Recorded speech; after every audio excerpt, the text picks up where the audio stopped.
Welcome to WWO Heroic Tales, where true stories of courage, sacrifice, and extraordinary heroism come alive from the darkest days of World War II. Join us as we uncover the untold moments that shaped history. December 1944. A deceptive calm has settled over the Western Front. The Allied armies, having stormed the beaches of Normandy and liberated Paris, pushed deep into enemy territory. A dangerous sense of overconfidence permeated the high command. The war, many believed, would be over by Christmas. But in the snow-draped forests of the Ardennes, a storm of steel was gathering. Adolf Hitler, in a last, desperate roll of the dice, had secretly amassed 250,000 soldiers and over 1,000 armored vehicles for a massive counteroffensive codenamed Operation Wacht am Rhein, or Watch on the Rhine. The objective was audacious: to punch through the thinly held American lines in the Ardennes, cross the Meuse River, and recapture the vital port of Antwerp. This would split the American and British armies, trapping four of them and potentially forcing a negotiated peace favorable to Germany. The plan relied on total surprise, terrible weather to ground Allied air power, and lightning speed. The chosen battleground, the Ardennes, was a rugged, heavily wooded region considered a quiet sector, manned by new, inexperienced American divisions and battle-weary units sent to rest. On the frigid morning of December 16th, the quiet was shattered. A deafening artillery barrage, 1,000 guns speaking at once, tore through the American lines. Following the firestorm came the elite of the German war machine, Panzer divisions spearheaded by the formidable Tiger II tanks, supported by waves of Volksgrenadier infantry. The initial shock was overwhelming. American units, caught completely by surprise, were overrun, surrounded, or forced into a chaotic retreat. The German offensive surged forward, creating a massive bulge in the Allied front line, a name that would forever define the ensuing battle. As news of the German onslaught reached Supreme Headquarters, Allied Expeditionary Force, disbelief turned to alarm. The Ardennes front was collapsing. General Dwight D. Eisenhower, the supreme Allied commander, acted with decisive speed. He needed to plug the gaping hole in his lines, and he needed to do it immediately. His eyes fell on his most reliable firefighters, the Strategic Reserve, the elite 82nd and 101st Airborne Divisions. These were not ordinary soldiers. They were paratroopers, veterans of the hellish night drops over Normandy and the costly daylight jumps of Operation Market Garden. They were tough, aggressive, and accustomed to fighting while surrounded. On December 17th, the urgent call went out. The 101st Airborne, the Screaming Eagles, were resting and refitting in camps near Mermelin, France, absorbing replacements and recovering from the brutal fighting in Holland. Suddenly, all leave was cancelled. Orders were shouted in the cold night air: prepare to move out. The mobilization was a study in controlled chaos. There was no time for careful planning or parachute drops. This would be a ground deployment, a desperate race to the front. The paratroopers grabbed their weapons and whatever gear they could carry. Most lacked proper winter clothing: no overcoats, no winter boots, no gloves, entirely unprepared for the Arctic conditions awaiting them. They piled into a vast convoy of open-top trucks, the famous Red Ball Express, temporarily diverted for this emergency mission. For over 100 miles, they rumbled through the night and into the biting cold of the next day, a relentless journey toward an unknown destination and an unseen enemy. The mood was grimly professional. These men had seen the worst of war, and they knew this sudden, urgent deployment meant the situation was dire. They were heading straight into the heart of Hitler's Great Winter Offensive, a spear tip aimed at a vital crossroads town that neither they nor the Germans could afford to lose.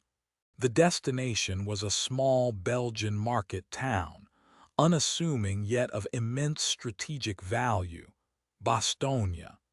A map of the region revealed its importance instantly.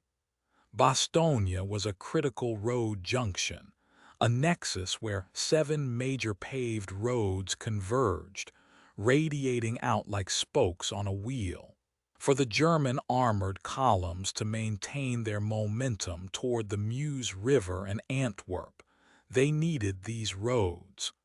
Controlling Bastogne was not just an objective, it was a necessity. Whoever held the town controlled movement in the entire sector.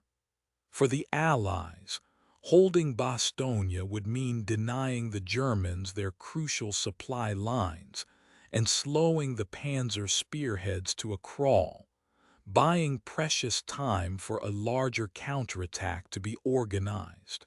The 101st Airborne's mission was brutally simple: get there before the Germans and hold it at all costs.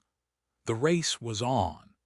As the trucks carrying the screaming eagles thundered towards Belgium, advance elements of other American units were already engaged in a desperate fighting retreat. Small, heroic groups from the 9th and 10th Armored Divisions and the 28th Infantry Division fought brutal delaying actions, trading space for time, bloodying the noses of the advancing German columns and slowing them just enough. On December 18th, the first trucks of the 101st began rolling into Bastogne. The paratroopers, stiff and frozen from the long journey, disembarked and immediately began fanning out, setting up a defensive perimeter around the town. Led by their acting commander, Brigadier General Anthony McAuliffe, they worked with a grim urgency. They knew the lead elements of the German XLVII Panzer Corps were closing in fast. The defense was a patchwork affair, incorporating the remnants of the armored and infantry units already in the area. They established roadblocks, dug foxholes into the frozen earth, and set up machine gun nests, preparing for the inevitable assault. They had arrived in the nick of time. The German vanguard was already probing the outskirts. The screaming eagles had won the race to the crossroads. Now they had to hold it. The German forces converging on Bastogne were formidable. General Heinrich von Leutwitz's XLVII Panzer Corps, including the elite Panzerlehr Division and the 2nd Panzer Division, represented some of the most experienced and well-equipped armored formations on the Western Front. Their orders were to bypass and isolate any significant points of resistance. But the strategic importance of Bastogne's road network made it a prize they could not ignore. Initially, the German commanders believed the town would fall quickly. They launched a series of probing attacks from multiple directions, testing the American defenses. The paratroopers of the 101st, supported by tank destroyers and the remaining tanks of the 10th Armored, met these attacks with ferocious resistance. In the snow-dusted woods and fields surrounding the town, vicious firefights erupted. The distinctive rip of German MG-42 machine guns was answered by the steady crack of American Moen Garans. The defenders held their ground, repelling the initial German thrusts, but the pressure was relentless and mounting. The Germans, realizing a quick victory was unlikely, changed tactics. Instead of a direct assault, they began to encircle the town. Panzer and mechanized infantry units swept around the American perimeter, cutting off the roads one by one. By December 21st, the Iron Ring was complete. The last of the 7 key highways leading out of Bastogne was severed. The 101st Airborne Division, along with the other attached units, a force of roughly 11,000 men, was completely surrounded, an island of American resistance in a sea of German steel. The siege had begun. Inside the pocket, the atmosphere was thick with tension. The sound of battle was constant. The crump of incoming artillery, the chatter of machine guns, the ominous rumble of unseen tank engines echoing through the thick winter fog. The Luftwaffe began bombing raids, adding to the destruction and chaos within the town. Supplies, which were already low, now became a critical concern. Ammunition, food, and especially medical supplies were finite. The defenders of Bastogne were alone, cut off from the world, facing an enemy that held every advantage in numbers and firepower. For the American soldier in Bastogne, the world shrank to the confines of a frozen foxhole. The enemy was not just the German army, it was the weather itself. A brutal cold snap had descended upon the Ardennes, with temperatures plummeting to sub-zero levels. Snow fell relentlessly, blanketing the landscape in white and clinging to the pine trees that offered scant cover. The paratroopers, most still in their standard field jackets, suffered intensely. Frostbite became as great a threat as enemy bullets. Men's feet, perpetually cold and wet in inadequate leather boots, swelled and turned black with trench foot, a debilitating condition that could lead to amputation. Sleep was a luxury few could afford, snatched in brief, shivering intervals between artillery barrages and guard duty. The constant shelling was a nerve-shredding ordeal. The terrifying shriek of German, screaming Mimi Nebelwerfer rockets became a dreaded sound, followed by concussive blasts that shook the frozen ground. Foxholes offered the only protection, and the men lived in them day and night, the icy earth leaching the warmth from their bodies. Food was scarce. Rations were cut in half, then cut again. A cold K-ration, a miserable collection of crackers and canned meat, might have to last an entire day. Ammunition was even more critical. Strict fire discipline was enforced. Every bullet had to count. The order was passed down the line. Don't shoot unless you can see them. This meant waiting, listening in the thick, disorienting fog, until German infantrymen were almost on top of their positions before opening fire. The medical situation was catastrophic. The main aid station, set up in the town, was overwhelmed with casualties. With the supply lines cut, plasma, bandages, morphine, and surgical equipment dwindled to almost nothing. Medics and surgeons worked around the clock in harrowing conditions, performing life-saving procedures with hopelessly inadequate resources. They scavenged tablecloths for bandages and used cognac as a crude antiseptic. Despite the misery, the cold, the hunger, and the constant danger, the discipline and morale of the paratroopers held firm. Their training, their veteran experience, and the bonds forged in combat kept them fighting. They were the screaming eagles, and they would not break. On the morning of December 22nd, with the American defenders now encircled for over a day, the German commander, General von Leutwitz, decided the time was right to force a surrender. He believed the Americans, isolated and pounded by artillery, must surely recognize the hopelessness of their situation. A party of 4 German soldiers, 2 officers and 2 enlisted men, was dispatched toward the American lines waving a large white flag of truce. They were intercepted by men of F Company, 327th Glider Infantry Regiment.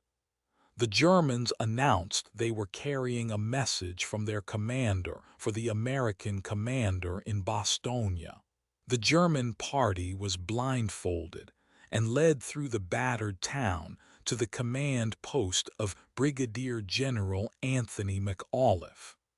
While the German officers were held under guard, their written ultimatum was brought to the general. The document was formal and menacing. It began by extolling the strength of the German forces that had surrounded Bastogne.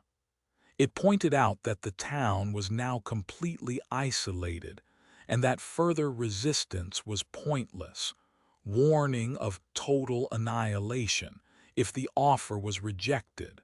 It concluded by offering terms for an honorable surrender within 2 hours, which it claimed would save the American troops and the civilian population of Bastogne from further bloodshed. When McAuliffe read the message, his initial reaction was not fear or despair, but incredulous anger mixed with amusement. He reportedly laughed and said of the Germans, "Aw, nuts." He briefly considered the possibility that it was a ruse, a trick to stall for time, but his staff confirmed it was a genuine parliamentary surrender demand. The problem then became how to reply. His officers discussed the need for a formal, military-style rejection, but McAuliffe was struggling to find the right words to convey the absolute defiance he felt. He wanted a response that was clear, unambiguous, and contemptuous. He wanted a reply that would not only reject the German demand, but also galvanize his own weary, freezing men. As General McAuliffe and his staff debated the wording of their response, the mood in the command post was tense but determined. They needed a reply that reflected the fighting spirit of the 101st Airborne. According to historical accounts, McAuliffe was perplexed about how to formally phrase his rejection. Turning to his staff, he asked for suggestions. It was his G-3 Operations Officer Lieutenant Colonel Harry Kinnard who provided the solution. He reminded McAuliffe of his initial, instinctive reaction upon reading the German ultimatum. He suggested to the general, "That first remark of yours would be hard to beat." McAuliffe asked what he had said and was reminded that he had exclaimed, "Nuts." A grin spread across the general's face. He knew instantly that was the perfect response. It was quintessentially American, informal, and utterly dismissive. A typist was summoned and an official reply was drafted. It was a masterpiece of brevity and defiance. Addressed to the German commander, the body of the message contained a single, capitalized word. The American commander's reply was simply, "Nuts."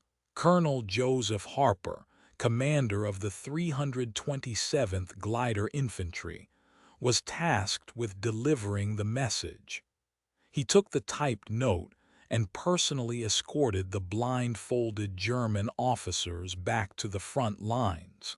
When the blindfolds were removed, he handed the paper to the German captain.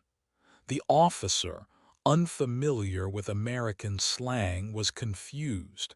He asked, "Is that a negative or an affirmative reply?" Colonel Harper, embodying the spirit of his commander, provided the necessary clarification. He told the German officer that the reply was decidedly negative and added for emphasis, "If you continue to attack, we will continue to kill you." The German party departed, still somewhat bewildered by the strange American message. But its meaning soon became clear. Back inside the American perimeter, word of the surrender demand and McAuliffe's one-word answer spread like wildfire through the frozen foxholes. The effect on morale was electric. In the midst of their suffering, it gave the men something to rally around, a symbol of their unyielding defiance. They were cold, hungry, and surrounded, but they would never surrender. The "nuts" reply was not just a message to the enemy. It was a battle cry for the defenders of Bastogne. The German High Command, insulted and enraged by the American defiance, was determined to make McAuliffe pay for his insolence. The order was given: Bastogne must be taken and its defenders crushed. What followed was the most intense period of the siege.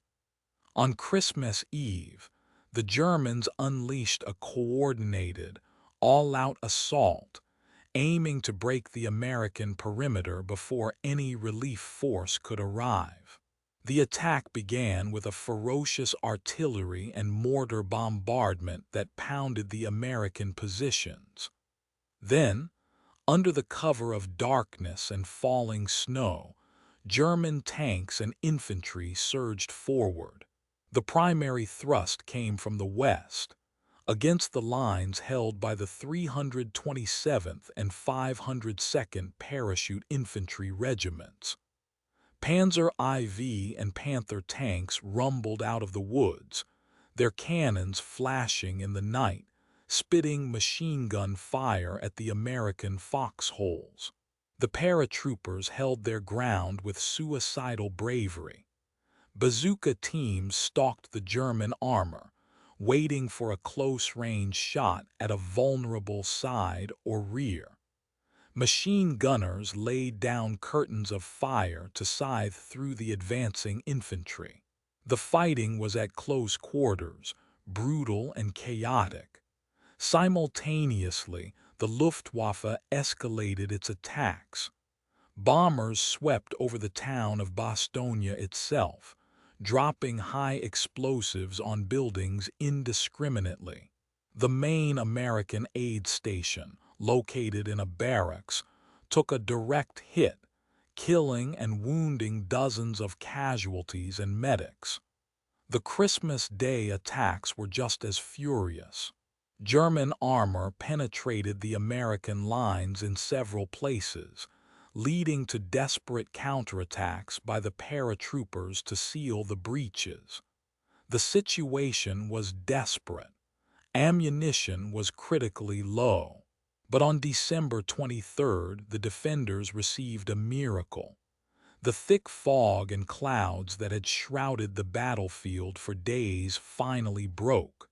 For a few precious hours, the skies cleared. From the west came the drone of friendly aircraft. A fleet of C-47 Skytrain transport planes flew over the besieged town, dropping brightly colored parachutes laden with desperately needed supplies, ammunition, medical kits, and food. The sight of the airdrop was a tremendous boost to the defenders' spirits. It was a tangible sign that they had not been forgotten. The supplies were not enough to win the battle, but they were enough to keep fighting. While the 101st Airborne was locked in its desperate struggle, a force of liberation was on the move. Far to the south, General George S. Patton, Jr., the fiery and aggressive commander of the U.S. Third Army, had been planning his own offensive into Germany. When the Ardennes crisis erupted, Patton immediately recognized the gravity of the situation. At a now-famous meeting of Allied commanders in Verdun on December 19th, while others were still assessing the scale of the disaster, Patton stunned the room. He declared that he could disengage 3 of his divisions from their current front, turn his entire army 90 degrees to the north, and launch a counterattack toward Bastogne within 48 hours. It was an audacious, almost impossible claim. Such a large-scale reorientation of an army in the middle of winter would normally take weeks of planning. It was a monumental logistical and tactical challenge. But Patton was a master of mobile warfare, and his staff was one of the best in the Allied command. True to his word, the Third Army began its historic pivot. An immense river of steel, tanks, trucks, artillery, and 500,000 men began to flow north over icy, congested roads. The spearhead of this massive relief force was the 4th Armored Division, commanded by Major General Hugh Gaffey. Their mission was clear: drive a corridor through the German forces surrounding Bastogne and relieve the beleaguered paratroopers. The advance was a brutal, grinding affair. The Germans, aware of Patton's intentions, threw determined resistance in their path. The 4th Armored had to fight for every town, every ridge, every crossroads. The winter weather was an enemy in itself. Tanks skidded on icy roads, vehicles broke down in the extreme cold, and the men suffered terribly. The fighting was relentless. German anti-tank guns, hidden in the dense forests, took a heavy toll on the American Sherman tanks. The tankers and infantry of the 4th Armored battled through snowstorms and freezing fog, pushing relentlessly northward, meter by agonizing meter. They knew that every hour they were delayed was another hour of hell for the defenders of Bastogne. By December 26th, the men of the 101st Airborne were reaching the breaking point. They had endured more than a week of constant combat, shelling, and freezing cold. Their supplies, even with the recent airdrop, were once again running perilously low. Yet, they continued to hold the perimeter, refusing to yield. To the south, the tankers of the 4th Armored Division were fighting the final, desperate miles of their advance. The lead element was Combat Command R, under the command of Colonel Wendell Blanchard. On the day after Christmas, they launched their final push toward the besieged town. The lead tank, a Sherman named Cobra King, commanded by Lieutenant Charles Boggess, surged forward. The tankers and their supporting infantry fought a running battle with German units determined to stop them. They smashed through roadblocks and destroyed enemy positions in a final, frantic charge. Inside Bastogne, the defenders could hear the distinct sound of American tank guns getting closer. Hope surged through the ranks. At approximately 4:50 p.m. on December 26th, Cobra King and its accompanying half-tracks broke through the German lines near the village of Assenois, on the southern edge of the Bastogne perimeter. They made contact with troopers from the 326th Airborne Engineer Battalion. The siege was broken. The link-up was a moment of pure, unadulterated relief. The exhausted, grimy paratroopers cheered as the first Sherman tanks rumbled into their lines. The tankers, in turn, looked with awe at the battle-hardened paratroopers who had held out against such impossible odds. A narrow, precarious corridor had been opened, allowing supplies and reinforcements to begin flowing into Bastogne and the wounded to be evacuated.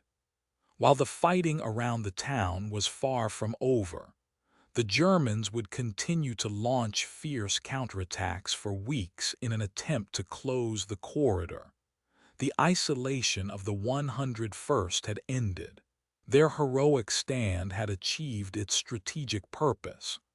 They had held the vital crossroads, denying it to the Germans and fatally disrupting the timetable of the entire Ardennes offensive. The failure to quickly capture Bastogne was a critical blow from which Hitler's last great gamble would never recover. The defense of Bastogne was a turning point within the larger Battle of the Bulge, and its legacy was immediate and enduring.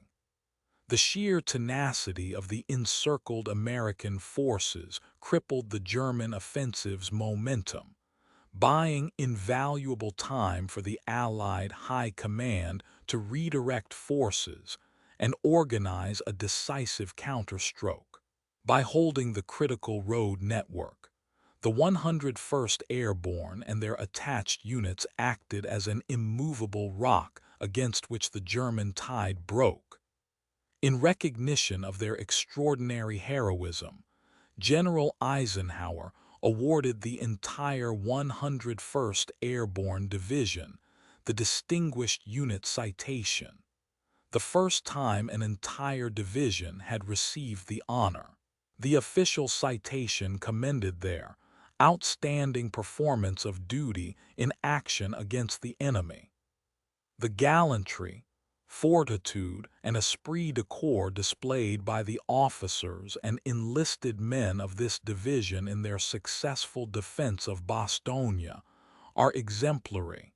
General McAuliffe's one-word reply, "Nuts," became an immortal part of American military folklore, a symbol of defiance and courage in the face of overwhelming odds. It perfectly captured the spirit of the common American soldier, informal, unimpressed by bluster, and absolutely unwilling to quit. The defenders earned a new nickname, one they wore with pride: the Battered Bastards of the Bastion of Bastogne. The human cost was immense. The 101st suffered thousands of casualties from combat, sickness, and exposure during the siege and the subsequent fighting to clear the region. But their sacrifice was not in vain. The stand at Bastogne ensured the ultimate failure of Hitler's offensive on the Western Front. It demonstrated the resilience and fighting quality of the American soldier, proving that even when surprised and outnumbered, they could hold their ground and emerge victorious. Today, the woods around Bastogne are still scarred by the foxholes dug in that terrible winter. Monuments stand in the town square and throughout the surrounding countryside, honoring the memory of those who fought and fell. The story of Bastogne remains a powerful testament to the extraordinary things ordinary people can achieve when bound by a common purpose and an unbreakable will to resist. Thank you for joining WW Heroic Tales. Through the stories of brave souls from World War II, We honor their memory and keep their legacy alive for history and generations to come.